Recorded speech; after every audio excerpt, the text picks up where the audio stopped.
Dobar dan, poštovanje svima, hvala vam što ste došli u ovako velikom broju. Iza nas je završen, da kažem, pri kraju pripremni period. Radili smo veoma naporno i jako da se što bolje spremimo, da se što bolje uigramo za novu sezonu.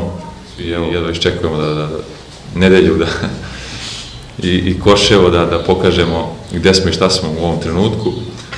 Kao što je šef rekao, doživjeli smo dosta veliki promenu igračkog kadra i pohvalio bih nove momke koji su došli u klub. Birani su pažljivo i svi momci koji su došli stvarno su se uklopili i imaju prvo ljudske kvalitete, a onda i igračke, tako da mislim da ove sezone da će sloga delovati mnogo drugačije nego prošle godine. Što se tiče Sarajeva, ne znamo još ko će biti šef stručnog štaba, ali to nam ništa sad trenutno ne menja, kogod da bude. Mi sigurno nećemo ići tamo sa belom zastavom, znači potrudit ćemo se da damo sve od sebe.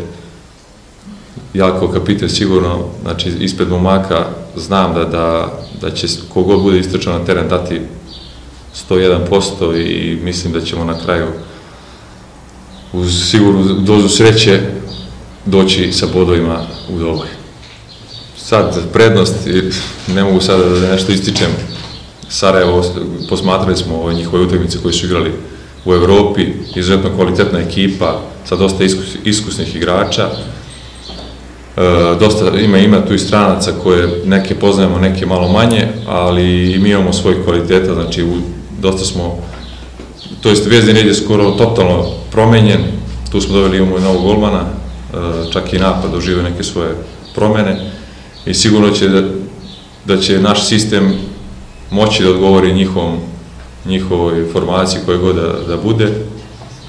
Još uigravamo neke svoje taktičke varijante, ali sigurno da ćemo pokazati svoje kvalitete tamo.